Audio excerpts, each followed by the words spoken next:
I remember the day he told me like a scar that never fully fades. It arrived in a throwaway sentence, a casual confession said with the kind of ease friends reserve for boring gossip. We were teenagers then, leaning against the chipped cinderblock wall of a high school courtyard after a lunch that had dissolved into nothing. The sky was a hard, indifferent blue, and someone had left a soccer ball spinning into the grass. He shrugged, as if admitting to breaking a vase, not a life. "I threw a hamster against the wall once," he said, "just to see if it would die." The words were small and ordinary. The image lodged in me like a nail. I didn't keep it, not because telling would have been dramatic, but because silence felt like consent. I told a teacher. I told a counselor.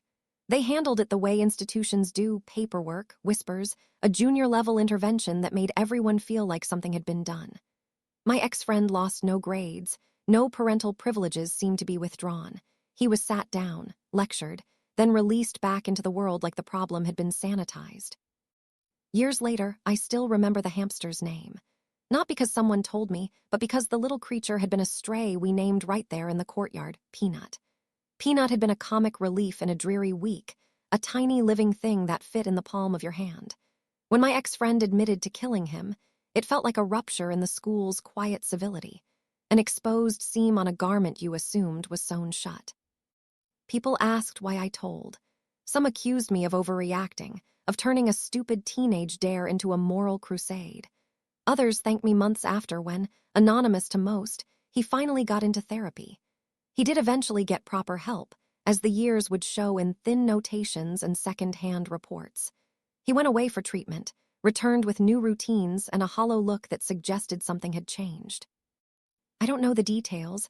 I only had what systems allow. A stamp of intervention, a blurred follow-up note, the satisfied tick of boxes that let adults sleep easier. Still, the squeal of the hamster never left me. Small cruelty is often a test. Animal cruelty is a red flag psychologists cite like scripture, a line in old manuals people suddenly remember when the news returns with another horror. I read those articles like a litany, each sentence a drumbeat counterpoint to the sound of my own heartbeat. There is a shape to fear that is not dramatic and not clean. It is not the movie night terror of someone waiting under a bed. It is quieter and more invasive. The rearrangement of the interior, a new architecture of thought designed around avoidance. After I told, I slept with one eye open for years. That may sound like hyperbole, but it is literal. Nights spent in a dim bedroom with curtains cracked and a lamp left on, the dog at the foot of the bed as a talisman. I rehearsed worst-case scenarios like a survival script. The noise at the window, footsteps on the porch, the wrong shadow outside the door. Rituals of precaution. Small, practical changes that felt, at the time, like the only rational response to a memory that refused to unembed. What haunted me wasn't merely the act itself. It was the casualness that allowed it to happen. He had not confessed in alarm. He had not been repentant. He had said it as if it were a curiosity acted upon, a variable tested in youth. For him, it was a moment of experimental cruelty. For me, it was an ethics breach, the recognition that someone saw life as something manipulable, a question to be answered rather than a duty to protect. Keeping such a secret is corrosive. Telling seemed obligatory, a duty to protect animals and people alike. If cruelty is an early symptom of broader violence, the choice to silence it felt like enabling escalation. So I told. My telling set in motion things the way a single river tributary can change a landscape. Follow-up meetings, a file in a counselor's cabinet, mandated check-ins. He was given therapy options. He later engaged with programs, was enrolled in community service, and at some point, according to murmurs and finally a short note from a facilitator when I checked in anonymously, he completed required interventions. It was enough for some people to feel satisfied, not for me. The reports of therapy and programs mean something and nothing. They are scaffolding. They can change patterns and they cannot always erase the memory of intentional harm. Neuroscience supports some hope. The brain is plastic. Empathy can be trained. Social work shows environments remake behavior when children are given different models of relationship and restraint. But none of those scientific guarantees could override the lingering, tactile memory of cruelty. And so I learned to monitor the world for small indicators. It is a terrible, necessary habit. cataloging the way someone looks at suffering, the way a laugh sharpens at the misfortune of animals, the way hands move when confronted with an injured bird. It is ugly to become a classifier of people you once simply smiled with, but vigilance becomes an instinct when you have seen how cheaply life can be treated. When we ran into each other years later in a coffee shop, he looked thinner around the edges. Therapy had given him structure, a job, a volunteer stint at a shelter, community service. He walked a golden retriever and smiled politely at neighbors. To the town, he was a person attempting normalcy. To me, he was an old argument with a new coat. He asked for my forgiveness. It was quiet, a human plea that wanted to be believed. I felt the weight of the years between us, all the small acts that had been made impossible by that one cruel decision. "I'm trying," he said. He had a letter from a clinician somewhere that declared progress. He said he had regrets that woke him at 3 a.m. I listened because it is necessary sometimes to hear the person speak. But words with clinical signatures and routines do not erase what once was. Forgiveness is a private currency. I offered a small, measured version, not absolution, but a recognition that he had taken steps. When he left, I felt both relief that the hamster's story had spurred a path toward help, and a residual suspicion that stayed with me like a shriveled root under otherwise healthy soil. The fear did not evaporate when rehabilitation programs were checked off. It shifted into a cautious daily practice. I became that person who noticed odd little gaps, a neighbor's inexplicable cruelty toward a stray cat, a friend's amused shrug when a roadkill was kicked, a coworker's fascination with graphic videos. My world turned into an atlas of small warning signs. It is a strange, claustrophobic attentiveness. It drains some joy from living because you are always scanning for the next red flag. But it also sharpened my capacity for empathy.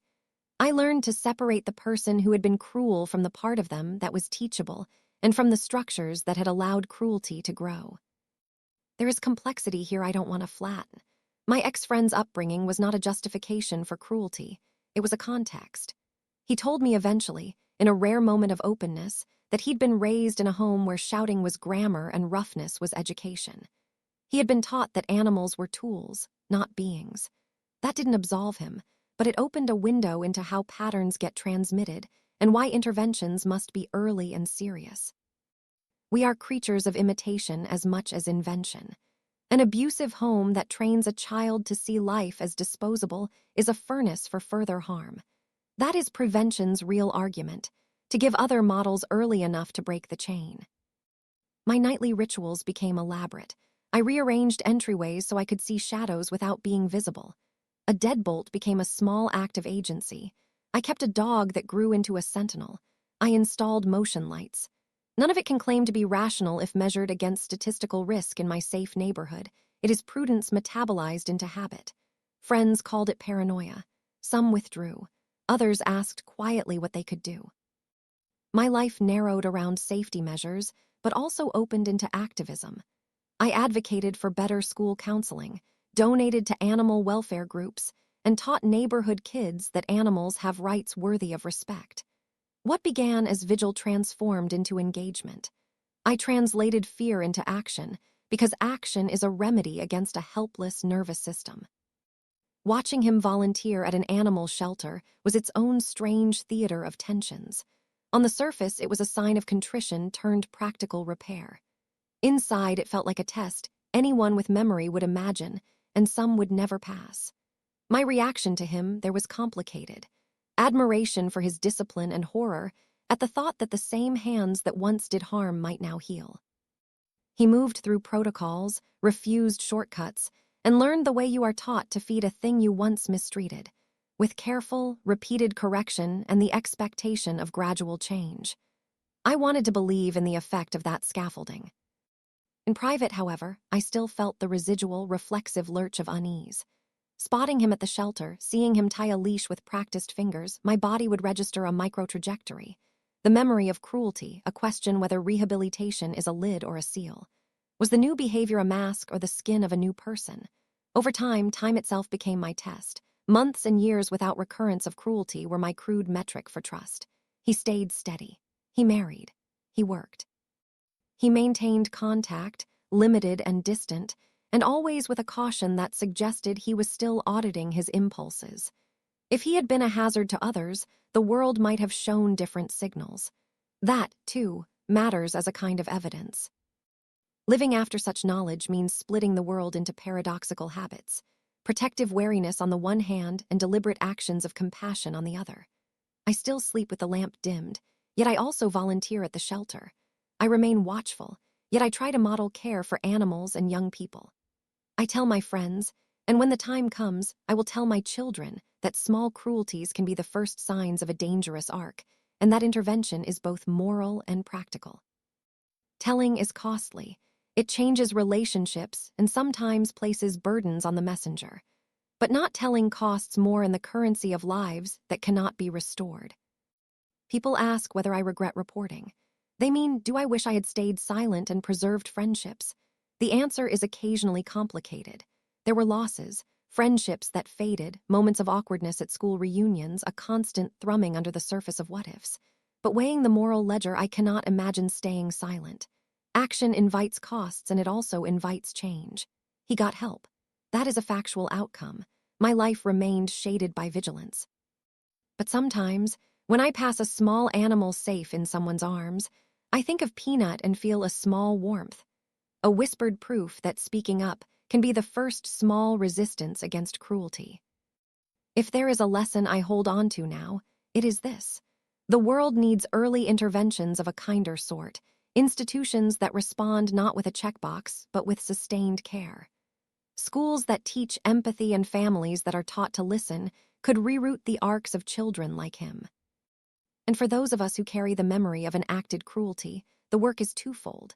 To remain watchful, yes, because responsibility to others is real, but also to find ways to keep moving, to let compassion, not just fear, guide our next decisions. One I may remain open on dark nights, and that is my small price for not remaining silent. But I also want my life to be about more than vigil. I want it to be about healing for others and myself. There are nights when I force myself to imagine alternatives. Schools brimming with counselors who are paid well enough to stay. Neighborhood programs that are humane rather than panoptic. Children taught early that compassion is a muscle to exercise daily. I picture a town where small cruelties are noticed and named without gossip or moralizing, where parents are trained to listen and intervene, and where odd confessions become opportunities for help instead of moments to shrug away. If not punishment, then not penance alone, but structured care, a long arc of accountability and supervision that transforms red flags into pathways out of harm. This is a dream that is modest, maybe naive, but it is the only sort of civic imagination that feels like repair. So I keep the lamp on. I listen to the small noises of my house at night. I volunteer. I teach the occasional class on animal respect at the shelter. I still sometimes see him from a distance, in a grocery aisle, or walking a dog, and feel a complex mixture of gratitude and guardedness. I will probably always sleep with one eye open. Perhaps that is the price of not being silent. But I do not mean that as a condemnation of myself. It is a choice I made in favor of life. It is a small, personal pledge. To see, to speak, to act.